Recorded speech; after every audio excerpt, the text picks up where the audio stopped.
esta mañana y aún con las personas que están en línea, un saludo y mis oraciones con ustedes. Ponemos delante de usted absolutamente todas las cosas, Señor. El caminar en la fe, el ser cristiano, representa que muchas veces vamos a enfrentar circunstancias o procesos que escapan de nuestras manos, y eso no lo podemos evitar, pero sin embargo siempre vamos a poder salir fortalecidos alrededor de esos procesos, porque no tenemos un Dios débil, un Dios pusilánime, sino que tenemos el carácter de Cristo para poder entender que toda arma forjada por hombre no va a prevalecer jamás sobre aquel que se sostiene y se ampara en la sombra de nuestro Señor y Salvador. Y que las peticiones alrededor de esta casa, desde las más personales, Señor, las públicas, las de salud, las que tienen que ver con decisiones, Señor, con pasos de fe, con restitución, con relaciones, sea hoy, Señor, puesta en su presencia. Dios, ¿a quién iremos si no solo es usted el que tiene las palabras de vida eterna? Grande el que perdona, grande es el que restaura, grande es el que bendice, porque ¿acaso Dios no ha sido sobre nosotros eso en mayor medida? Y que hoy la palabra pueda ser semilla que dé fruto en su tiempo. Y si el tiempo es hoy mismo, que hoy mismo sea semilla que dé fruto.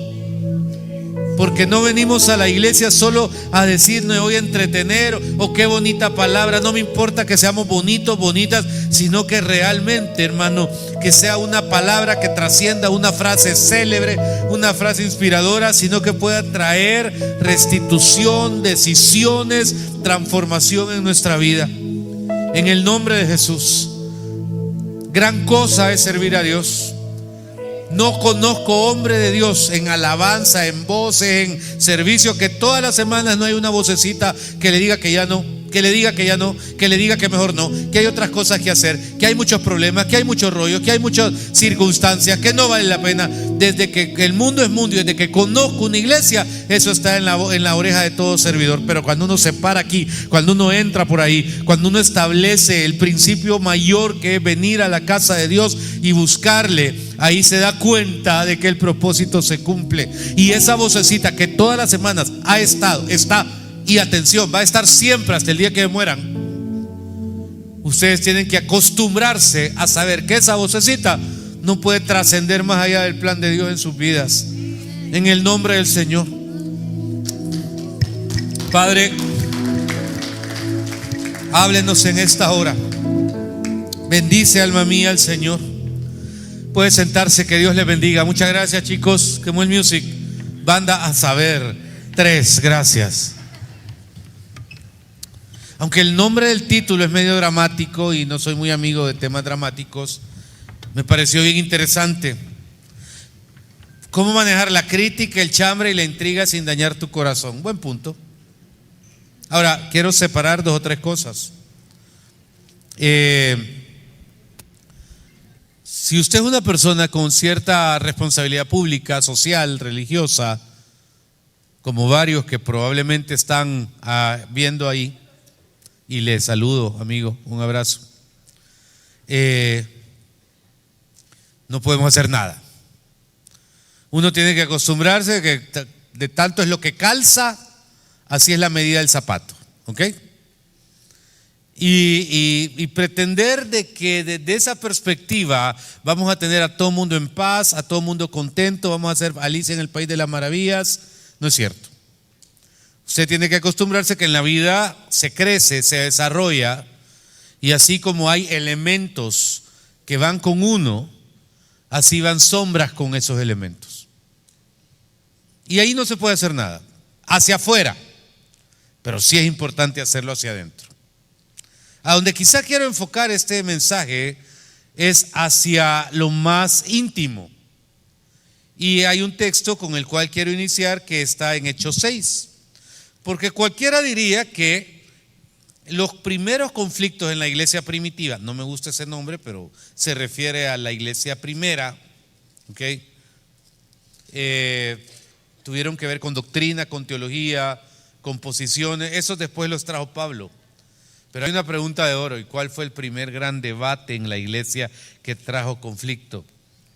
Y dice el versículo número en Hechos 6:1, creo que está, léalo. Leemos en el nombre del Padre, del Hijo y del Espíritu Santo.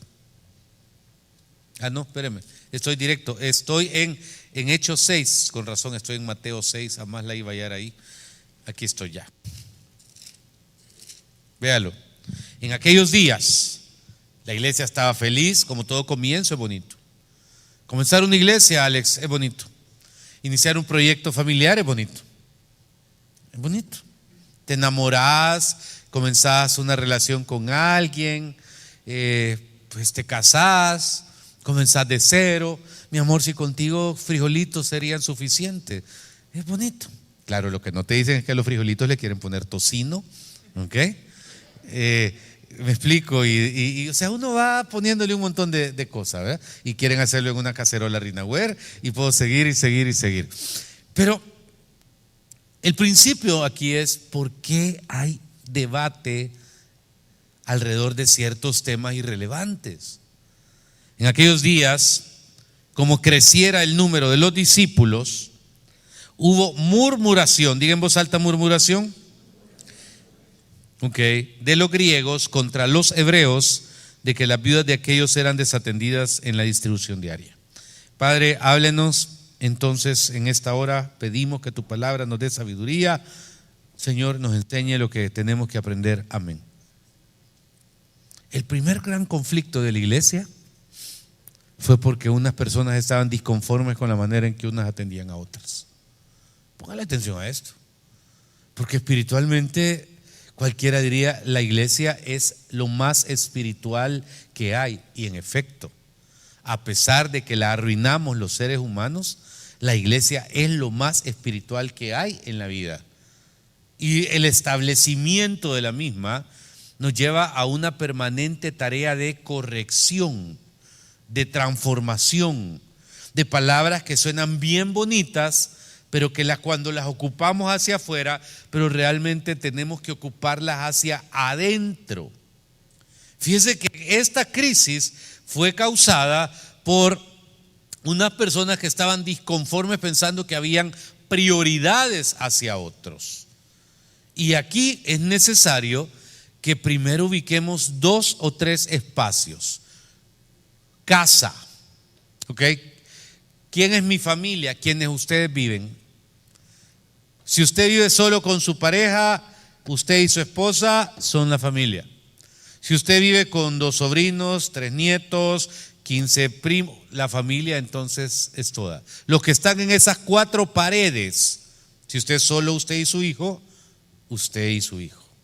Si usted está solo o sola en este momento, pues a usted me refiero.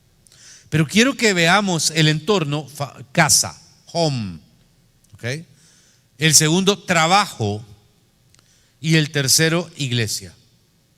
No me voy a meter tanto en sociedad, en vida social, en ocio, en deportes, porque ahí uno cacha por andar donde no lo han llamado. El triángulo del éxito: iglesia, trabajo, casa. Iglesia, trabajo, casa. Iglesia, trabajo, casa debería de ser perfecto para cualquier ser humano. Y quien se sale de esa ecuación, obviamente abre ventanas y conflictos. Iglesia, trabajo, casa. Vale. Y entonces en la casa es donde encuentro el primer lugar de conflicto alrededor de crítica y de problemas personales. Y aquí quiero que lo veamos con doble punto. Si yo soy el que en mi casa vivo enojado hacia los demás de mi casa, o si yo recibo de alguien de mi casa ese permanente enojo, porque no está bien. Fíjense que las bombas de tiempo mayores que yo conozco es cuando dentro de la misma casa, hermano, se dan situaciones complicadas, problemas no tratados. Esto ya no es un tema de personalidad. O sea, si nos ponemos a hablar de personalidad, podemos hablar hasta de signos del zodíaco. Yo soy cáncer, entonces soy deprimido, soy depresivo, ¿me entiendes? Yo soy Leo, entonces yo soy agresivo. O sea, momento, esto es superior. O sea, dejar el horóscopo, esto es superior. Es que yo soy flemático, yo soy sanguínea. No, esto es superior.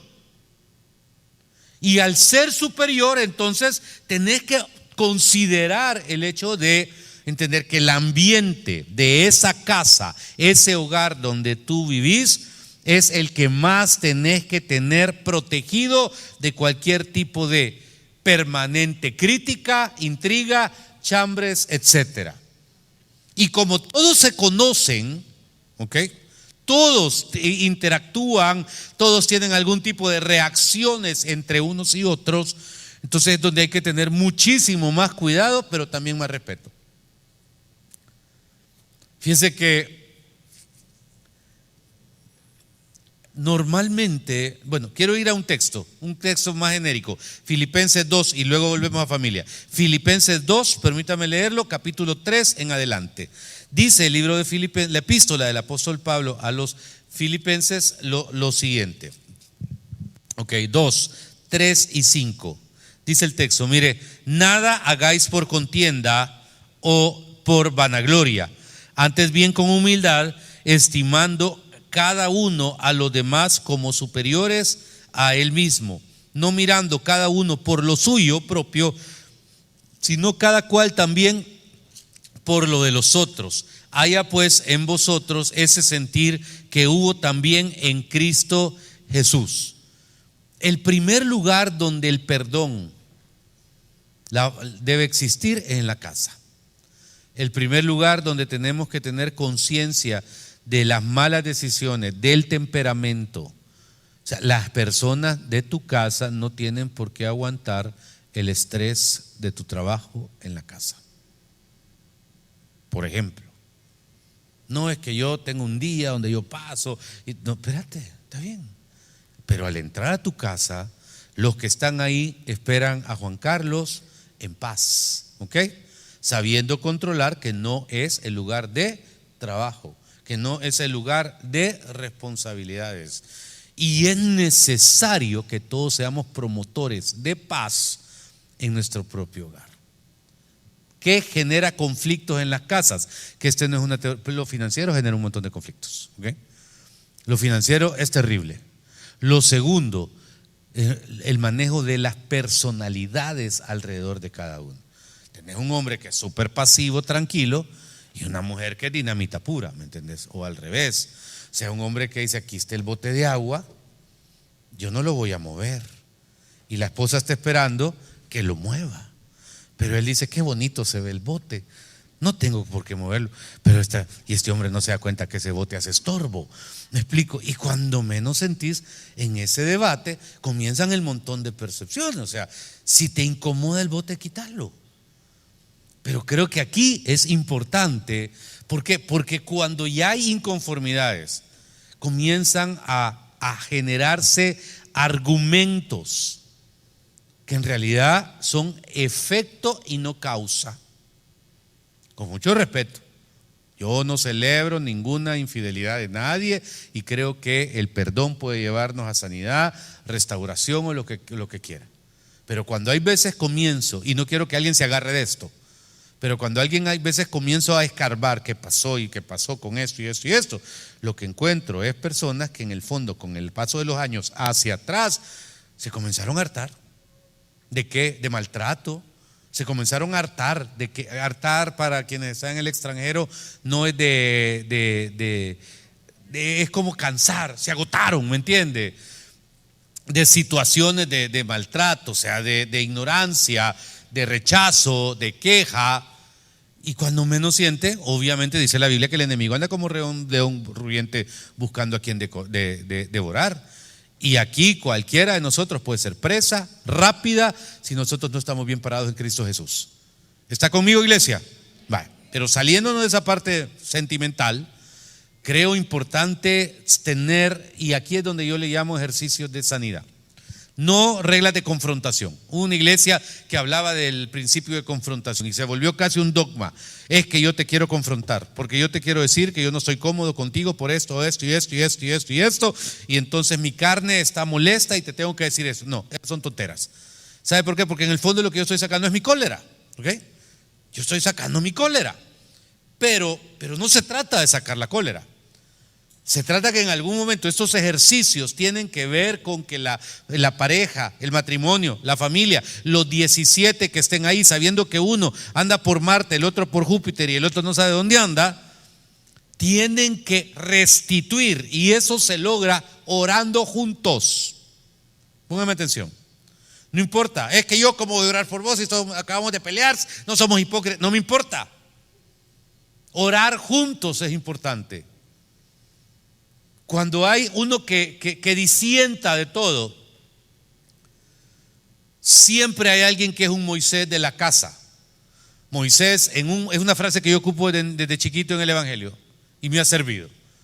Estaba una batalla, Moisés estaba adelante, dice la palabra que cuando Moisés levantaba las manos en oración, en clamor, prevalecía Israel en la batalla. Y de repente dice que cuando las bajaba, porque se cansaba, los amalecitas, sí, Amalek creo que era me corrigen si estoy equivocado, ¿ok? Prevalecían en la batalla. Y así se fue todo el día. Un hombre clamando por un pueblo. A tal grado que estando cansado, llegaron dos personajes y dice que sentaron a Moisés en una piedra y uno le levantó una mano y el otro le levantó la otra.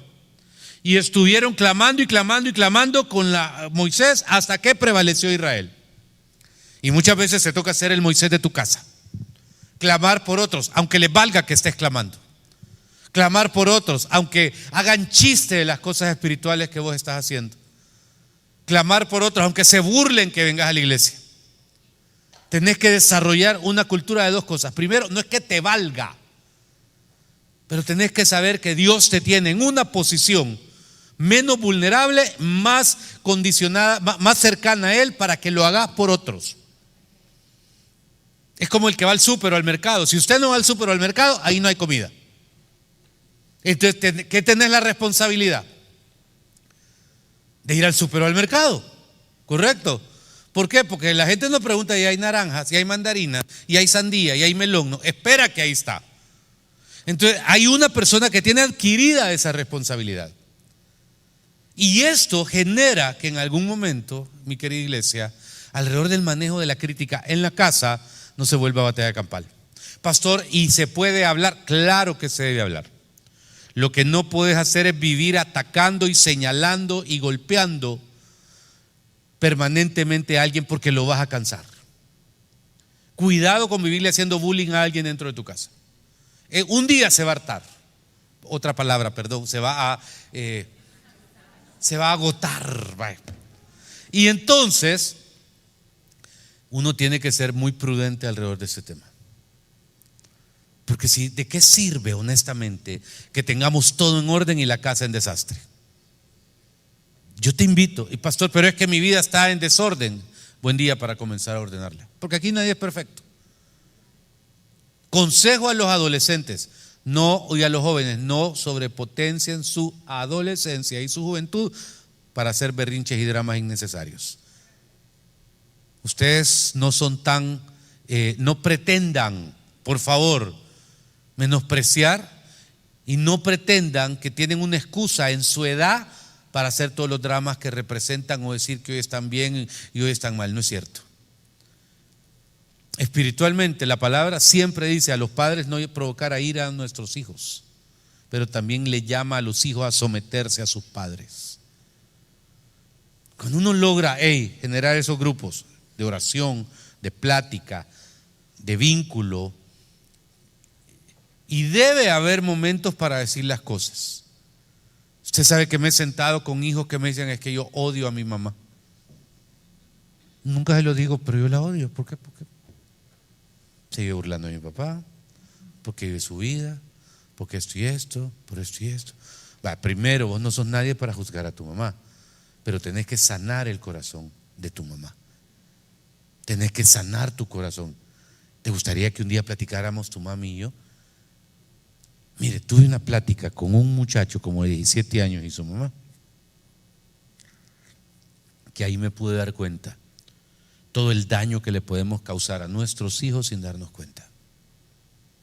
Pero mi misión no es culpar tampoco a la otra persona, porque la función de un pastor no es acusar al victimario y defender a la víctima. Mi misión es los dos, tanto la víctima como el victimario, porque espiritualmente Jesús va a ambos. Y entonces, hermano, ese niño no paraba de llorar, y no paraba de llorar, y no paraba de llorar. Y después, como de media hora de sanidad en su alma y en su corazón, le decía: ¿cómo te sentís? Libre, me dijo. Porque le pude decir a mi mami tantas cosas, pero no fue en enojo, no fue en cólera, no fue en rechazo, sino porque lo hice en su presencia. La señora se enojó conmigo unos días, perdón. Pero un día le llamé y le dije: ¿sabe qué? Lo que usted logró permitir en su hijo va a mejorar su relación con él para siempre. Y espiritualmente, hermano, aquí es donde, cuando ya usted ve críticas, cuando usted ve que en ese grupo familiar, déjeme el sonido como estaba en el primero, porfa. Cuando usted ve en el grupo familiar que ya hay dos que critican al otro, ya se van creando bandos, ya se van creando grupos. Y eso es que hay que cortarlo, porque ese es el último lugar donde escarbamos y es el primero donde deberíamos trabajar. Y sí, si en algún momento usted siente que alguien se pasa contra usted, si a alguien le está ya una crítica en la mañana, una crítica en la tarde, una crítica a media tarde, una crítica en la noche, una crítica en la madrugada, esta persona lo que está emitiendo son señales de queja que no son sanas tampoco. Entonces deje de quejarse con aspectos exteriores. ¿Me explico? Es que vos roncás, es que vos no dirás las cosas, es que vos dejas tal cosa. No, realmente hay algo más adentro, y lo único que hace la persona es señalar un montón de aspectos que se pueden notar, pero que en el fondo solo son efectos y no causa. Y aquí es donde usted tiene que hacer algo importante. Señor, ¿por qué estoy enojada con mi esposo? Porque no le decir: mira, yo estoy enojado, yo no sé por qué me casé con vos, eso es una desgracia. No, pero las quejas son boom. Cerrar la puerta, abrí la puerta. Espérame, ayer me dijiste que la cerrara, sí. Y al día siguiente, ¿qué te pide? Que la abras, ¿ok? Día siguiente, vos solo venís y ya ni platicás, solo te dormís. Pero el día siguiente, mira, mejor dormite porque estoy ocupado. Entonces, cuando menos sentís esa diversidad de pensamientos, tiene que tener un principio interno que en su vida de oración usted tiene que revisar. Porque el Espíritu Santo quiere que usted tenga un hogar sano. ¿Está conmigo, iglesia? Ok, ahora, entonces aquí viene: ¿cómo manejar la crítica dentro de la casa? En los momentos correctos hablando, siempre orando. Pero lo más importante es no persuadiendo, porque ahí no tenemos que ir persuadiendo a nadie, sino que es nuestro corazón, nuestra alma la que tiene que ser revisada. Porque hay relaciones que el amor se ha muerto. Claro. ¿Y qué se hace ahí? Se vive por costumbre.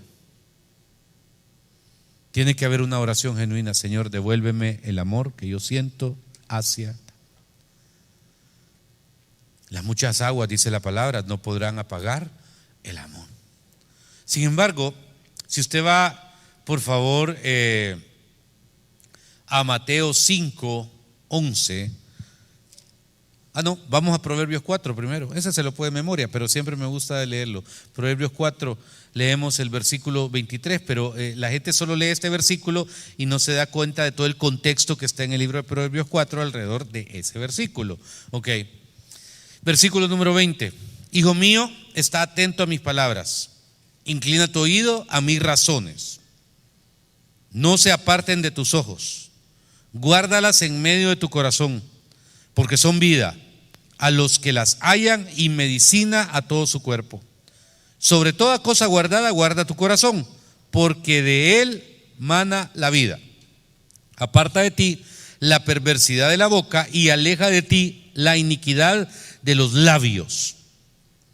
Fíjense que este último versículo se omite cuando se habla de guardar el corazón. Léalo bien: aparta de ti la perversidad de la boca y aleja de ti la iniquidad de los labios. Hoy regrese al versículo anterior, donde dice que sobre toda cosa guardada, guarda tu corazón. Para guardar tu corazón, ok, Sobre toda cosa guardada, guarda tu corazón porque de él mana la vida. Hoy ponga el versículo siguiente. Aparta, qué bárbaro, crack. No sé quién está ahí, pero perfecto, así debe ser. Aparta de ti a la perversidad de la boca y aleja de ti la iniquidad de tus labios. Para guardar tu corazón no es un ejercicio emocional, ¿ok? Ay, yo guardo mi corazón porque... No. Te está diciendo que te calles la boca. ¿Querés guardar tu corazón? Ahí está, ponga otra vez. ¿Ok? Te está diciendo que para que guardes tu corazón tienes que hacer esas dos cosas. Que apartar de ti la perversidad de la boca y aleja de ti la iniquidad de los labios. Hablemos de perversidad y de iniquidad. El lamento innecesario. Yo siento que al enemigo le encanta que nos volvamos víctimas. Porque cuando nos victimizamos y nos volvemos los sufridos, las lobas heridas, los drama queen y todas esas percepciones de vida, ¿ok? Entonces buscamos que la gente se compadezca de nosotros y nadie sobrevive de lástima. Oíme lo que te estoy diciendo. La lástima te dura 3 meses. De ahí sabes que sigue el desprecio, el rechazo y la indiferencia. Es que sin vos me muero. Nadie se ha muerto porque se ha ido alguien. Nadie. ¿Ok? Estamos claros en eso, ¿verdad? Ok. Y entonces, pero de repente es donde esos dos elementos, y no he llegado ni a la introducción del mensaje, ya sentí el piano en la indirecta allá atrás, pero me haré loco, porque no estoy ni en la introducción. Hola, hermano.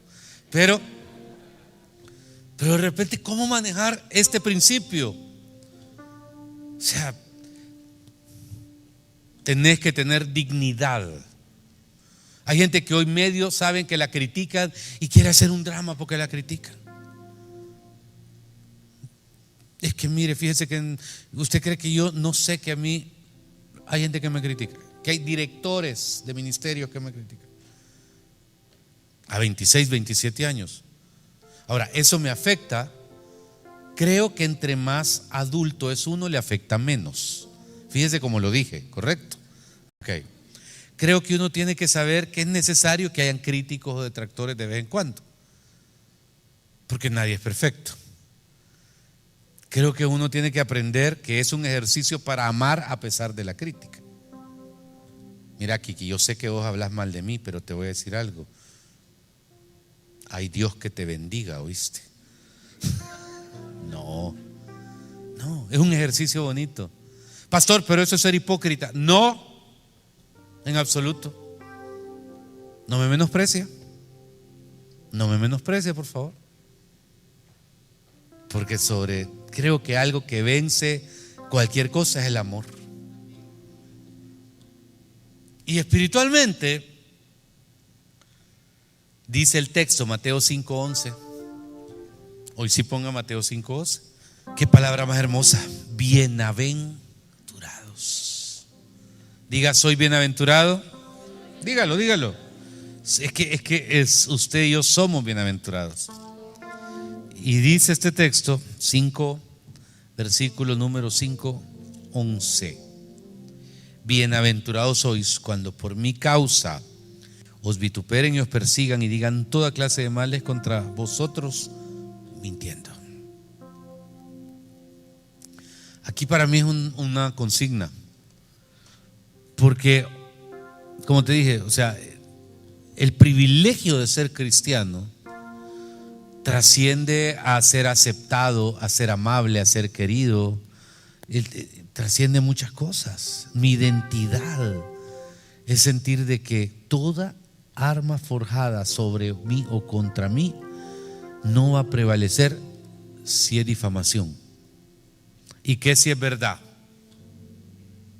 Mire, fíjate que ahí vimos al pastor saliendo de un lugar ahí con el hermano Demetrio y el hermano Oscar Giovanni. ¿Y qué si es verdad, Mario? Y Mario iba manejando. Si es verdad, te voy a decir qué pienso, es mi opinión personal. Dios te está avisando. ¿Qué te está avisando? Que ya te vieron. Y entonces, antes que venga la caída, te está diciendo: aléjate de ahí. ¿Ok? Simplemente toma decisiones en cuanto a relaciones, en cuanto a personas, porque no vas a terminar bien. Siempre voy a estar ahí para recogerte, dice Dios, porque Dios nunca te va a dejar perder, pero no es necesario. Y curioso, pero lo grandioso es cuando, hermano, uno entiende lo que representa poder pararse sobre la crítica.